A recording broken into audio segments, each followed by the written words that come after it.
Agromedia menggelar Sumatera Book Fest 2020 guna meningkatkan literasi di kalangan mahasiswa. Sumatera Book Fest 2020, berbagai penerbit raih omset hingga belasan juta rupiah.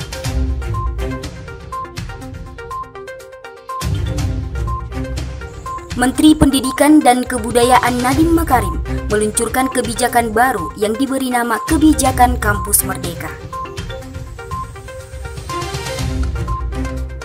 Akhir-akhir ini, dunia sedang digemparkan dengan kemunculan virus corona.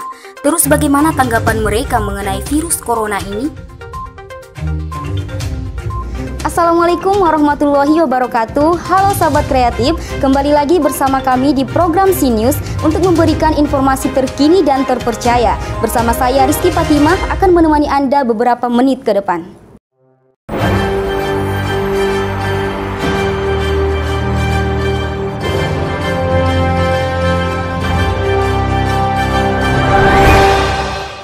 Agromedia bekerja sama dengan Universitas Islam Negeri Sumatera Utara mengadakan Sumatera Book Fest 2020 sebagai upaya meningkatkan literasi di kalangan mahasiswa yang ada di Kota Medan. Acara yang digelar di halaman Perpustakaan Kampus 2 Universitas Islam Negeri Sumatera Utara ini menghadirkan buku-buku dengan penerbit ternama dan dengan diskon hingga 80%. Untuk itu, tim kami Nurbaiti dan Hilmi akan melaporkan untuk Anda. Assalamualaikum sahabat kreatif, saat ini saya sedang berada di depan perpustakaan Kampus 2 Pancing, UIN Sumatera Utara. Saat ini sedang berlangsung acara Sumatera Book Fest 2020 yang mengadakan bazar up to 80% yang dikategorikan banyak diminati oleh mahasiswa. Sumatera Book Fest 2020 hadir meningkatkan minat baca terhadap buku di kalangan mahasiswa. Sumatera Book Fest 2020 diselenggarakan oleh Agromedia pada tanggal 9 sampai 12 Maret 2020, tepatnya di UIN Sumatera Utara Kampus 2, dengan membawa ribuan judul novel, sastra, sospol, penunjang pelajaran, perguruan tinggi, dan buku bestseller lainnya dari penerbit-penerbit yang ternama seperti Risa Saraswati, Bung Fiersa Besari, buku series Kisah Tanah Jawa, serta komik Si Juki. Terutama bagi mahasiswa UIN Sumatera Utara, mereka sangat antusias untuk berkunjung ke stand bazar karena kualitas dan harganya yang sangat terjangkau sudah bisa mendapat diskon 20% hingga 80% dari banyaknya penerbit. Tidak hanya itu, Agromedia juga memberikan buku-buku gratis untuk 3 orang pemenang dengan cara memfollow IG Agromedia dan UINSU serta berkomentar dan repost melalui story IG. Apa dampak bagi mahasiswa dengan diadakannya Bazar Sumatera Book Fest 2020? Bagi saya, dampaknya bagi mahasiswa itu, menurut saya Kak, dapat memberi wawasan yang luas bagi mahasiswa ke depannya. Seperti saya menyukai cerita tentang novel, dan itu akan memberi saya bagaimana karakter dalam novel tersebut, atau menyukai tentang berbagai macam buku-buku mata kuliah seperti tentang kesehatan, dan itu akan memberi kita sebagai referensi untuk bahan kuliah juga. Tanggapan saya mengenai acara ini, acara Sumatera Book Fest 2020 ini berdampak baik bagi mahasiswa atau pada umumnya. Dikarenakan Sumatera Book Fest ini acara yang memberikan bazar buku atau memberikan diskon-diskon buku, diskon harga buku kepada mahasiswa ataupun kepada mereka yang ingin membaca. Ini semacam usaha untuk lebih meningkatkan minat baca mahasiswa ataupun pada masyarakat umumnya. Dengan adanya Sumatera Book Fest 2020, mereka berharap budaya literasi dapat berkembang di kalangan mahasiswa dan mampu menguatkan jaringan antara pencinta literasi di Kota Medan. Nurbaiti dan segenap kru yang bertugas, CNews melaporkan. Dengan digelarnya Sumatera Book Fest 2020 ini, Agromedia telah bekerja sama dengan beberapa penerbit yang dalam pelaksanaannya telah mencapai omset hingga belasan juta rupiah. Dalam festival ini juga mendapat dukungan positif dari kalangan dosen dan aktivis mahasiswa karena telah meningkatkan literasi. Berikut informasi selengkapnya. Sumatera Book Fest 2020 yang diselenggarakan Agromedia bersama UIN Sumatera Utara bekerjasama dengan puluhan penerbit. Beberapa penerbit yang mengikuti festival ini mengaku, selama 2 hari pelaksanaan festival tersebut telah meraih omset penjualan hingga belasan juta rupiah. Dedi Prihantoro selaku PIC wilayah Sumatera Utara, di hari ketiga ini omset yang ia peroleh telah mencapai kurang lebih 16 juta rupiah. Pertama sih untuk pameran Sumatera Book Festival ini di UIN lumayan, omset itu sekitar 16 jutaan. Kalau dihitung dari jumlah pengunjung, kebetulan kita nggak ngitung ya. Cuma harga buku di sini rata-rata 50.000, tinggal dibagi aja 16 juta bagi 50.000 berapa, kemungkinan hasilnya itu pengunjungnya. Tapi di hari kedua mengalami penurunan sih, jadi 11 jutaan. Tapi alhamdulillah hari ketiganya ini naik lagi. Setelah ditambah buku-buku baru, tiap hari kita update buku-buku baru, terus kita ada promo tambahan buku untuk setiap pembelanjaan 150, kita free 1 buku, yaitu entah itu novel, entah itu buku agama, entah itu buku rumus-rumus. Nah, itu nanti kita berlakukan sampai hari Jumat. Sedangkan pengunjung Sumatera Book Fest 2020 ini adalah kalangan mahasiswa untuk menunjang referensi dalam tugas perkuliahan. Buku yang paling banyak terjual dalam Bazar Sumatera Book Fest 2020 adalah buku kategori novel dan buku penunjang perkuliahan. Hal ini dikarenakan Sumatera Book Fest 2020 juga menghadirkan buku karya penulis ternama seperti Firsa Bersari, Risa Saraswati, serta masih banyak penulis lainnya yang digemari kalangan anak muda. Festival ini mendapat sambutan dan apresiasi yang luar biasa dari warga kampus, terutama mahasiswa dari berbagai program studi. Hal ini terkait memasuki tahun ajaran baru sehingga mampu menjawab kebutuhan mahasiswa. Sumatera Book Fest 2020 mendapat dukungan positif dari dosen dan aktivis mahasiswa karena dengan adanya festival ini dapat menambah wawasan dan meningkatkan literasi. Mereka berharap agar pihak penyelenggara dapat mengadakan festival ini bisa digelar 2 kali setahun di kampus UIN Sumatera Utara. Anissa dan Wiki, Sinus melaporkan. Menteri Pendidikan dan Kebudayaan Nadiem Makarim telah meluncurkan kebijakan baru yang diberi nama Kebijakan Kampus Merdeka. Kebijakan ini merupakan lanjutan dari konsep Merdeka Belajar. Kebijakan Kampus Merdeka ini merupakan langkah awal dari rangkaian kebijakan untuk perguruan tinggi. Berikut informasi selengkapnya. Kampus Merdeka mengusung 4 kebijakan di lingkungan perguruan tinggi. Yang pertama, sistem akreditasi perguruan tinggi. Akreditasi yang sudah ditetapkan BAN PT atau Badan Akreditasi Nasional Perguruan Tinggi tetap berlaku selama 5 tahun, namun akan diperbaharui secara otomatis.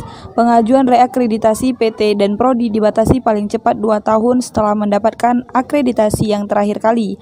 Untuk perguruan tinggi yang berakreditasi B dan C bisa mengajukan peningkatan. Yang kedua, hak belajar 3 semester di luar Prodi.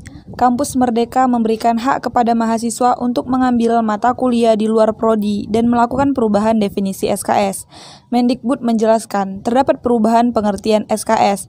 Setiap SKS diartikan sebagai jam kegiatan, namun bukan lagi jam belajar. Yang ketiga, pembukaan Prodi baru. Program Kampus Merdeka memberikan otonomi perguruan tinggi negeri atau PTN dan PTS untuk membuka atau mendirikan program studi baru. Otonomi diberikan jika PTN dan PTS tersebut sudah memiliki akreditas A dan B dan telah melakukan kerjasama dengan organisasi di universitas yang masuk ke dalam QS Top 100 World Universitas. Pengecualian berlaku untuk prodi kesehatan dan pendidikan. Yang terakhir, kemudahan menjadi PTNBH bagi PTN Badan Layanan Umum atau BLU dan Satuan Kerja atau Satker untuk menjadi PTN Badan Hukum. Kemendikbud akan mempermudah persyaratan PTN BLU dan Satker untuk menjadi PTNBH tanpa terikat status akreditasi. Hingga saat ini hanya perguruan tinggi yang berakreditasi A yang dapat menjadi PTNBH. Ya, jadi mengenai kebijakan Nadiem Makarim yang mengenai kampus Merdeka yang terdapat 4 kebijakan. Yang pertama itu tentang kebijakan kebebasan untuk membuka program studi baru sesuai dengan kebutuhan industri yang ada gitu. Jadi dengan kebijakan yang pertama ini saya kurang setuju gitu. Kenapa? Karena di sini pendidikan atau suatu universitas itu lebih dituntut untuk memenuhi untuk mencetak pekerja, untuk memenuhi industri itu tadi gitu. Padahal kan sejatinya sebuah universitas atau sebuah lembaga pendidikan adalah untuk mencetak intelektual, yang mana intelektual itu tadi bisa mengabdi pada masyarakat gitu, sesuai dengan pada masa keislaman gitu, yang mana memang intelektual tersebut dicetak di dalam lembaga pendidikan untuk bisa mengabdi kepada masyarakat. Ilmunya tadi diaplikasikan ke dalam masyarakat gitu. Saya kurang setuju ya mengenai kebijakan tersebut. Kenapa? Karena kita yang mengambil prodi itu kan kemauan kita gitu. Nah, dan fokus kita itu memang belajar untuk ke sana. Misalnya kita mengambil jurusan ilmu komunikasi atau ilmu perpustakaan. Berarti fokus kita itu ya ke sana gitu, bukan ke prodi-prodi yang lain. Kenapa? Karena menurut saya itu kurang efektif. Malah membuat kita itu menjadi tidak fokus terhadap tujuan kita ataupun cita-cita kita. Kita yang ingin menjadi seorang pustakawan atau kita yang ingin menjadi seorang jurnalis malah mencoba gitu kan ke jurusan-jurusan lain, itu kurang tepat gitu. Jadi mendingan kita fokus belajar ke jurusan kita. Dari CRN TV, Nurbaiti dan Ihsan, Sinius melaporkan. Nah, sahabat kreatif, kita beralih ke informasi lain. Akhir-akhir ini, dunia sedang digemparkan dengan kemunculan virus corona. Organisasi Kesehatan Dunia WHO memasukkan virus corona ini ke dalam situasi gawat darurat global. Bahkan virus yang telah menyebabkan ratusan orang meninggal dunia ini telah masuk ke wilayah Indonesia. Lantas seperti apa tanggapan mereka tentang virus corona ini? Berikut informasi selengkapnya.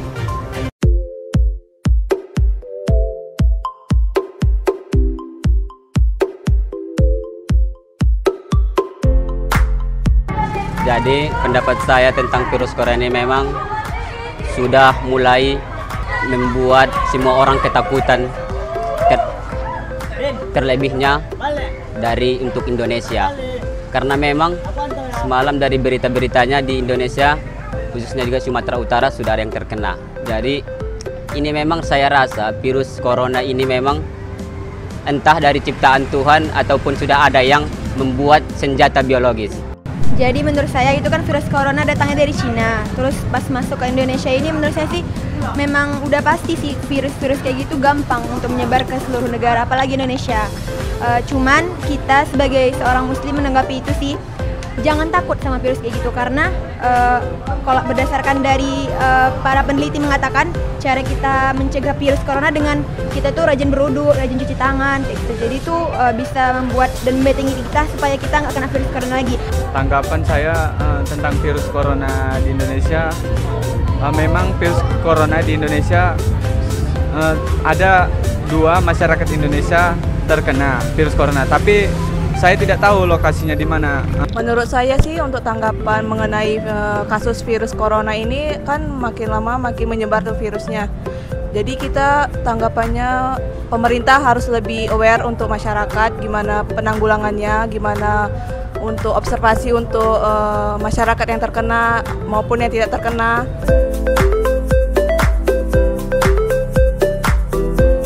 Kita kan kalau dari orang lain itu kan cuci tangan, entah dari mana-mana kayak gitu kan, pakai masker. Kalau kita orang Islam sudah tiap hari kita dibersihkan itu dengan berwudu kan 5 kali sehari, itu yang wajibnya aja. Tapi kalau yang dia ikut sholat sunnah, tadi habis mandi berwudu, mau tidur berwudu.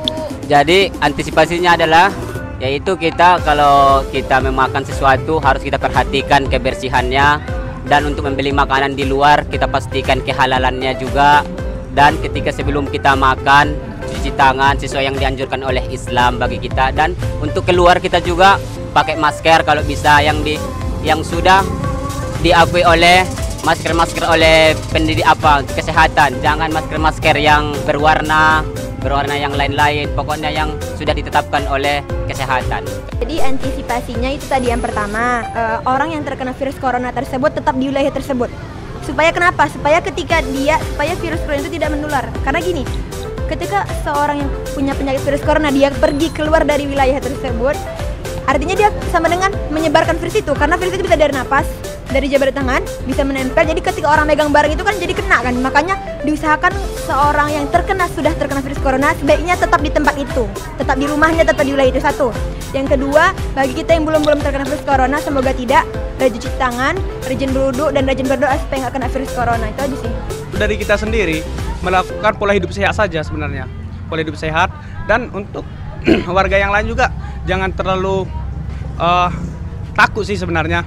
Baiklah sahabat kreatif, informasi tadi sekaligus menutup perjumpaan kita hari ini. Jangan lupa terus saksikan C-News dalam CRN TV. Saya Rizky Fatimah mewakili kru yang bertugas pamit undur diri. Terima kasih. Wassalamualaikum warahmatullahi wabarakatuh.